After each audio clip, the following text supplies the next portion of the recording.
Hello and welcome to today's February 16th third stimulus check update and third stimulus package update, as well as trending news. If you're a subscribed member of my community, then welcome back. And if you're not, consider subscribing right now for all the best updates, smart money tips, and trending news. All right, now in case you missed it, earlier today, I started a new cash contest giveaway. My wife and I, along with a YouTube friend, by the name of Denzel. He goes by the Finance Geek. We are giving away $4,000 to our YouTube community members. We're going to help 8 people with $500 each. I'll make sure to leave a link to the details below.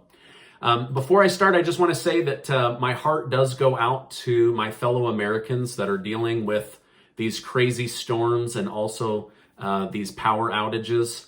Just a terrible thing to be happening during these cold winter months. Also, I just want to remind you that I will never ask you for money. I'm not going to offer to text you investment advice or ask for your banking details.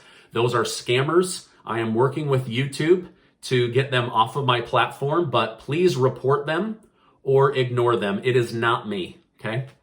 All right, now Nancy Pelosi wants to ensure the American people that she and her staff are working as fast and as hard as possible on the next stimulus check package. However, there's still nothing in writing. So I guess that's what they're working on, right? The bill should come out any day now, possibly, before the end of this week, so that we'll be able to review it and see who really is included in the next stimulus check and all of the dollar amounts, and what is included in the next stimulus check package and those dollar amounts. Right now, we've been going off of little bits of whispers and information that's coming out, but there's just nothing in writing, and it's now the middle of February, so that's very frustrating. From there, it still needs to go to the Congressional Budget Office, where they will ensure that everything in there makes sense with the budgeting and also in regards to a reconciliation vote. Because this won't be voted in the same manner that most bills are in the Senate, it has to go through a completely different process. And then from there, it has to go to the Senate. So these politicians that continue to go on vacation, they've gone on vacation with nothing in writing. It's just incredibly frustrating. Now, House Leader Kevin McCarthy from California said, the best stimulus Congress could give the American people would be to reopen the economy and let people get back to work. While I don't fully disagree with Leader McCarthy, reopening with $1,400 in your pocket or your bank account or to catch up on your bills would be a really big way to reopen the economy, right? Also, for those that find themselves unemployed, knowing that they are going to have some kind of additional federal weekly boost is also important. So as I see it, these two need to happen around the same time. My state has been open since May, so we're not experiencing some of the same hardships as Illinois or New York or New Jersey or California. But if these places are going to reopen, I think that the people need a boost, right? Get them back on their feet and then send them out the door to work. But this is kind of where we sit right now. Now, Representative Ro Khanna, who has been a big pusher of the stimulus, has recently kind of gone silent, doesn't even really bring it up much. His big focus right now is how do we push the $15 minimum wage through with this next stimulus bill? He told restaurant workers to go on strike until their voices are heard and that he would stand with them. So these restaurants that are closed are now supposed to double or triple somebody's pay while they aren't even reopened, right? Now, remember, this is a representative from California.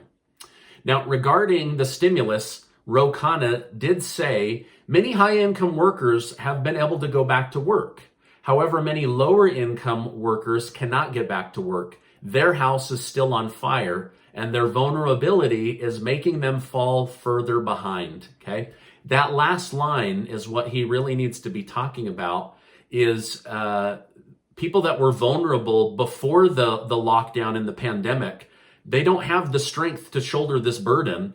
And so to then try to reopen without any kind of financial assistance is not only difficult, or for some people impossible, it's also kind of a slap in the face, right? After everything that our government has put us through. Now, in trending news, House Speaker Nancy Pelosi wants to do a 9/11-like commission to thoroughly investigate the Capitol riot that took place in January. However, GOP leaders in the House are demanding to know why Pelosi didn't have the National Guard there on the day of the election, because 2 of the heads of security asked Pelosi for extra police and National Guard, but were denied. However, Pelosi's office said, we got no such request. So she's just basically saying they never requested this stuff, right? Now, many leaders on both sides, Democrat and Republicans, would like to know a full breakdown of the Capitol breach as far as leading up to that day and the day itself. There has not been a proper investigation at this point, and so they would like to see that. In financial news, Bitcoin broke through the $50 per Bitcoin coin level today. Some are saying that Bitcoin could rise to 80,000, 120,000, or even $300,000 per coin, while others are saying that it's going to have a spectacular rise and a spectacular crash because there's not really much behind it. Now, the New York Stock Exchange announced that if New York attempts to raise taxes on them because of the way that they managed their city during the lockdown, that the New York Stock Exchange will uproot their business and employees and move to a different state, and would probably rename themselves if they're no longer in New York. The president cited that New York needs them more than they need New York. Bill Gates made waves today when he announced that we should be very cautious about using steel and cement because of their effect on the environment, but failed to mention how China outpollutes the United States by a significant margin. It's like these rich people want us to not have jobs, but then publicly say, we need to get jobs going. We need to get jobs going. Bill Gates also said that first world nations like the United States need to start eating synthetic meat in order to save the world. Maybe this is why Bill Gates has secretly become the largest landowner in the United States. Perhaps he's planning to grow a bunch of fake meat. Now, according to Press Secretary Jen Psaki, President Biden has no plans to meet with any world leaders in the upcoming months, and has Vice President Kamala Harris starting to field a few international calls on his behalf. It's not clear why he's not doing these calls himself. Mount Etna in Italy has erupted. I'm not going to splice in any video, but you can go search it. It's actually very beautiful from a distance. I'm sure if you were right there, it might be kind of scary. Now, former President Donald Trump put out a statement essentially calling for the Republican Party to get rid of Mitch McConnell. He said the Republican Party can never again be respected or strong with political leaders like Mitch McConnell at its helm. Truthfully, I didn't know anything about Mitch McConnell before 2020, but his behavior during 2020, specifically with the stimulus package, did not impress me at all, right? So again, I don't know much about the guy. This is my update for today. As I know more, I will definitely share more. Again, my heart goes out to everybody that is dealing with these politicians dragging their feet, and also our fellow Americans that are dealing with these crazy winter storms. Before you go, do make sure to check out the details of the new $4,000 giveaway.